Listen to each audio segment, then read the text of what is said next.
Thank you very much. Today, we're going to be talking about energy management policies and how they can help you save energy in your school buildings and how they can help you engage your school community in an energy conservation effort as well. So let's get right into it and get started.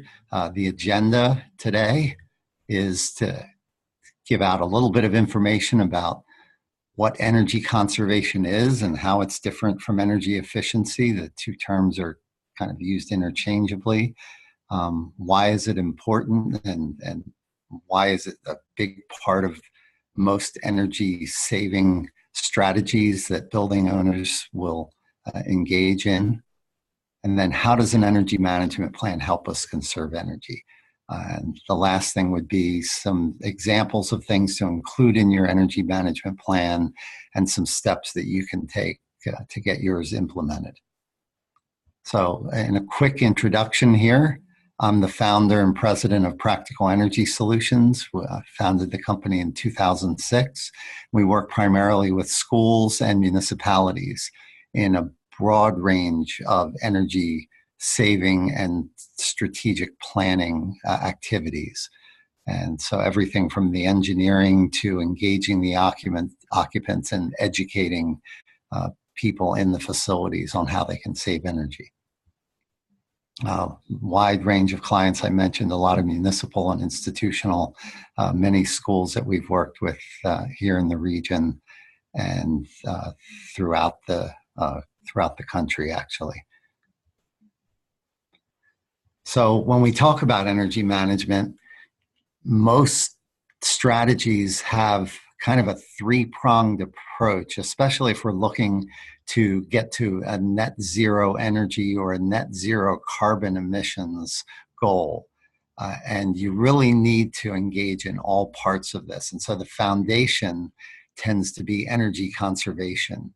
And from there, those tend to be the low-cost methods of saving energy.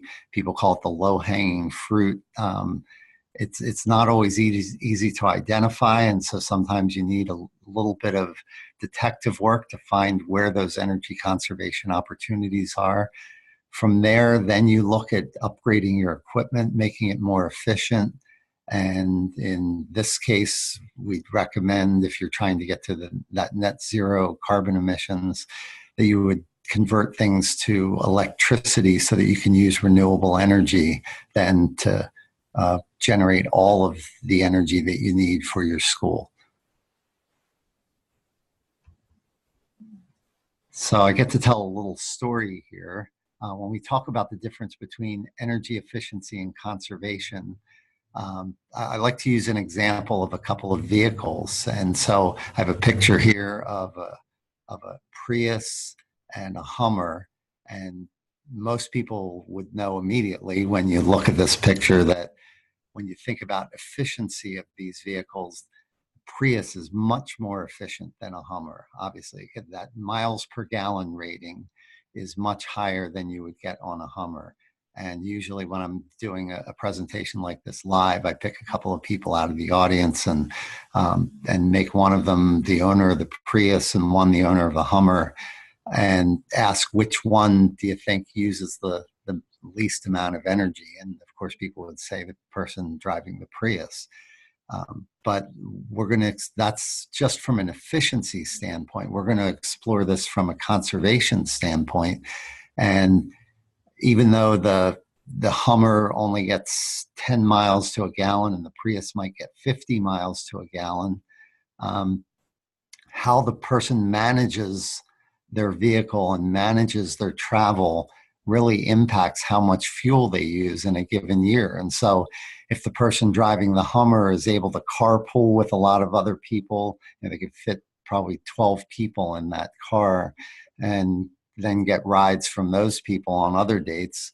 That helps cut down the mileage, or the miles driven, cuts down the miles driven in any particular year.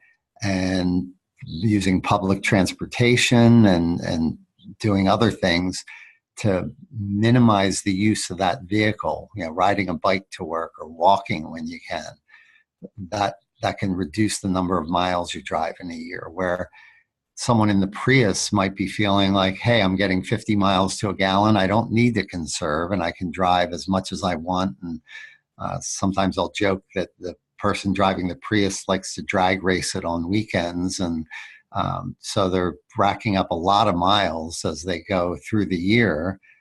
They don't win many races, but they're racking up the miles and using a lot of gasoline.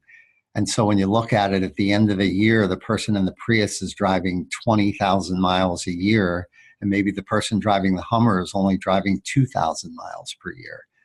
And looking at the Prius, they say, hey, it's an efficient vehicle. I'm just going to leave it on all night when it's cold out so I don't have to scrape ice off the windshield. So I'm going to let it run all night, and I can get into a warm car in the morning. Or when it's hot out, I'm going to let it run so the air conditioning can be on, so that when I get in the car after work, it's nice and cool in there. And it sounds silly that no one would ever do that, but we actually do that with our buildings as well. And it's something that kind of relates to this, where people who have older, less efficient buildings, through conservation, you can find ways to reduce your energy use pretty easily if you really look into it. Where if you have this efficient Prius of a building, often we find that people don't conserve. They're not worried about managing the building, and they're leaving very efficient equipment running all the time, 24 hours a day, 7 days a week. So kind of like leaving heat on overnight and on weekends, or leaving air conditioning on overnight and on weekends, doesn't really make any sense in a building, but so many people do it. And of course, you would never do that with your car, but for some reason we do it with buildings. It's like we have the building running in the driveway all night, waiting for the people to get in the next morning so that it's nice and toasty warm in the winter when they walk in the door. But there are ways to conserve energy by managing things better. And that focus tends to happen more with an inefficient building than it would with an efficient building. But the efficiency is not everything. You can still be wasting huge amounts of energy, even with the most efficient equipment. You're just wasting energy really efficiently. So something to think about. And that's one of the reasons for having an energy management policy. So the policies and guidelines are important to have around energy use in your school. They don't have to be rigid policies, but at least there are targets in place so that people can know what the expectations are and what their contribution to the effort of saving energy can be. And so when you develop an energy management guideline or policy, it should include certain elements to it. It needs to set a framework for decision making in the future, broad things like purchasing of equipment, possibly guidelines for renovations of buildings, and then more commonly, daily management of the buildings. How are you managing and maintaining your energy using systems? It's really important that it assign the primary responsibility for energy management to a single individual, or at most 2 individuals, so that so you can set up some metrics, and so that someone has that primary responsibility, not just for their own portion of the building, but even in coordinating the efforts of other people that are involved in energy management and energy conservation. The policy or guidelines should also specify what the indoor environmental conditions are targeted to be. Things like temperature set points when the building's occupied, temperature set points when the building's unoccupied, things about closing doors, closing blinds, other things like that. And a real benefit of an energy management policy is that when you roll it out to your school community, it really raises awareness of energy issues for everyone in your community, and it allows them to participate. And there are things that they can do on a daily basis that will help your school reduce the energy consumption. And we've had some great successes in schools with no investment in new equipment, no efficiency investments, no purchase of renewable energy, still being able to cut their energy use between 5 and 20%, just through using these energy management guidelines and getting the school community engaged. And so that's what that last point, you really want to get the building occupants participating and getting excited about saving energy in your facility. So I mentioned that energy manager. It's a critical position, and even if you're a small school and you don't have a facility director, you should still have a person that's primarily responsible for things like thermostat settings and lights being on and maintenance of equipment, things like that. So this person you would want to have as your energy manager, they would typically be the person that already has that daily or weekly management of things like heating and air conditioning as part of their responsibility. The other thing that's important here is that it really does require periodic look-ins and maintenance of your systems. You know, filters aren't being changed and other adjustments being made. You can really waste a huge amount of energy. We've been in buildings where during the summer, even though the boiler is off, there's still a pump circulating hot water or circulating water throughout the heating system in the building. And that pump's running all summer, even though it's just pumping room temperature water through the entire building. Things like that, someone needs to go each season and make sure things are shut down that aren't needed. You know, if your school is mostly closed in the summer, you might be able to turn off some of your domestic hot water systems, things like that. So really important for that individual to take responsibility for finding those opportunities. It also, the energy manager would typically be the person that if the system fails, they're the ones that are going to call a repair contractor to come in and fix it or replace it. And if you're replacing failed equipment, that is an opportunity to upgrade to the most efficient available replacement, rather than just going with the minimum efficiency allowed by code, which is often what you get when you just call your maintenance contractor in to do a replacement. It also often will provide guidelines for any new facilities you'd be designing or purchasing. If you're looking to build a new classroom building or something like that, it might specify LEED or green building certification, might specify an Energy Star target score. You can do an Energy Star certification for your building if you meet certain guidelines. So that can be written right into your energy policy. And that would be the energy manager's responsibility to bring that to everyone's attention when you're in the design phase for new facilities. I mentioned indoor conditions and how that would be outlined in your energy management policy. Typically, with that element of the policy, you're specifying the temperatures for occupied and unoccupied periods. And you do that for both heating season and cooling season because they're going to be different in each season. The main thing here is to make sure you're not overcooling the building in the summer and having it 65 degrees and people having to wear sweaters and really, wasting energy that way. So during occupied periods, you want to make sure people are comfortable and in a way that minimizes energy use. Then during unoccupied periods, you want to be specifying a setback. There are significant savings available for setting back the temperature during unoccupied periods. A rule of thumb that seems to work pretty well is for every 1 degree that you set back the temperature at night and on weekends, you'll save about 1% of your energy bill. And so if you can set back your heating temperature during unoccupied periods 10 degrees at night, and your cooling systems, set them back 10 degrees at night and on weekends, you could save up to 10% of your energy cost just from that one change that you make. And that really costs you no money.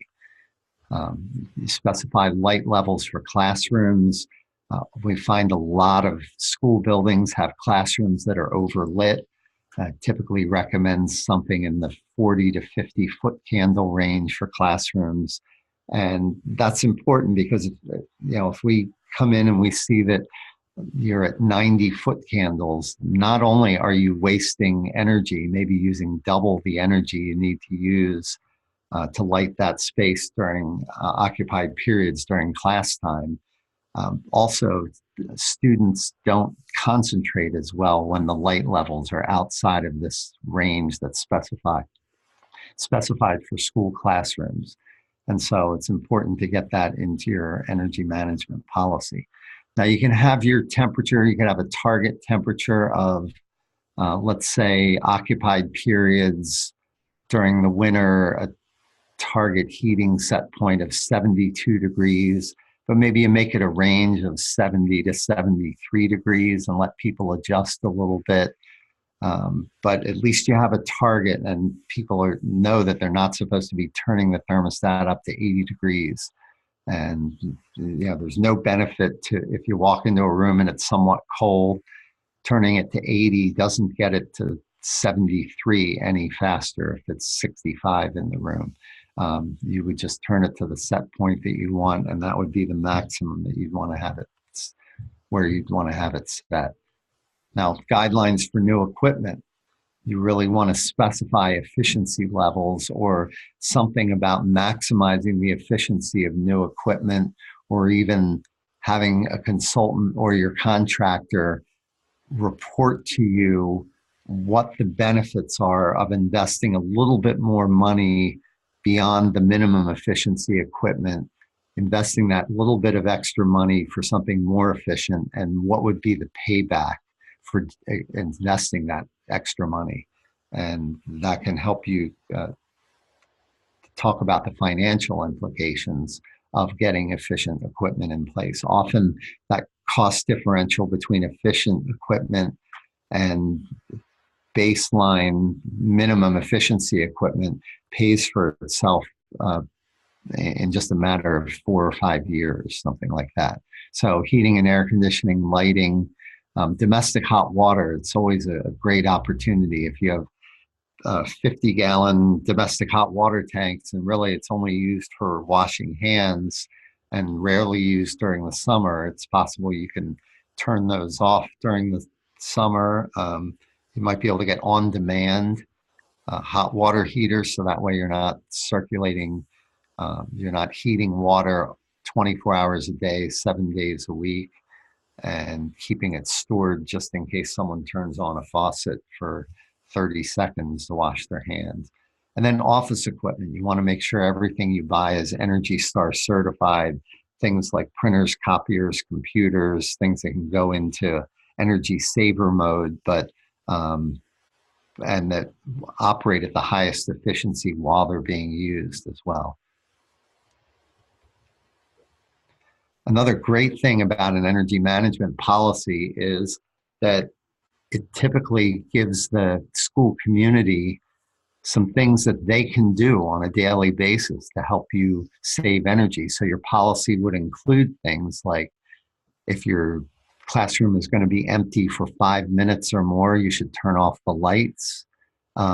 Even when copiers are in energy saver mode, you should still turn them off at night and on weekends. The bottom right-hand photo in this slide is an infrared image of a copier that's in energy saver mode. And so people get this warm, fuzzy feeling, oh, it's saving energy right now because it's in energy saver mode, but it's actually still using 20 to 30% of the energy it would use if it was on and in full operation. And so it's important to turn these off at night and on weekends. Typically, you don't want to do it during the middle of the day because they do take a while to warm up. But there's huge savings involved, and especially during cooling season, the brighter yellow areas and orange areas, those are areas where there's heat being dissipated by this copier. And so when you're in air conditioning mode, that heat is actually now getting into your classrooms and office areas, and your air conditioning has to take that heat out of the building. So not only are you wasting energy by having the equipment on at night and on weekends when you don't need it, but you also then have to take that heat out of the building again. And so that's kind of doubling the energy waste that you have with that. The left picture is the photo, an infrared image of a computer monitor with the screensaver on. And the screensaver uses 100% of the energy as if you were sitting at your computer typing. So you should never have your computer monitors on screensaver unless it's just for a couple of minutes before it goes into standby mode and actually shuts the monitor off. One of the things you can do to really save energy with computers throughout the day, you don't necessarily want to shut down the computer itself because it takes a while to boot up, but you can just turn the monitor off when the students are done using the computers in the computer center. Turn all the monitors off, and you don't generate all that heat that ends up making the room too hot. We hear a lot of complaints about computer labs being stuffy and hot, and one of the reasons is that the computer monitors are left on all the time. So you can shut those off, and then they come back on in 3 seconds when someone is looking to actually use the computer itself. So you can have a whole list of things that the building occupants can do as part of your energy management initiative. And one of the things that we've done is we've done an educational program with schools at the time that they're rolling out their energy management policy. So we do presentations like this at staff meetings, at faculty meetings, and even sometimes in front of the students, and give them some guidelines on things that they can do, make them aware that there's a new energy management policy. Here are the things the school is doing, but here's what you can do to contribute. And so it just really gets some momentum and support behind your energy management policies that you're looking to implement. And we've had great success with this. We had a school district here near our office that we did just an energy management policy and an education program for the students and staff in all of their schools. There are 16 schools in the district, and they saved on average 14% on their energy bill that first year that we ran the program. And that actually amounted to over $200,000 per year savings for them. So it was a great program, cost very little to implement, just have us come in and develop presentations and answer questions of staff and give some guidance to the maintenance people in the building, and paid off in much less than a year. So really a good thing to think about as part of developing and rolling out an energy management policy. So like I mentioned, your community can contribute by managing their computers, lights, copiers. We tell people they can shut their shades or blinds at night. They actually provide some insulation over the windows, even though they're not tightly fastened on either side of the window, that they actually do improve the energy performance of the window by having the blinds or shades closed. So some examples you might see in an energy management policy would have temperature set points. So it has, say, something like during heating season, maximum temperature in classrooms and offices will be 72 degrees during occupied periods, but it'll set back to 60 degrees at night, on weekends, and on holidays. And during vacation times from school, if you look at it, typically have time off at Thanksgiving, Christmas, and Easter, And that can actually, if you can shut those systems down or set them back, just those 3 periods can add up to about 3 or 4% of your energy use through the year. So it can be a big savings depending on how long you're closed for each of those holidays. And then you would actually have to have a policy and target for cooling season as well. And like I mentioned before, there can be a range. You can allow at least some range around this, but at least people will know, hey, the facility people are giving us 72 degrees for heating season, and they know what the target is and they know what to expect.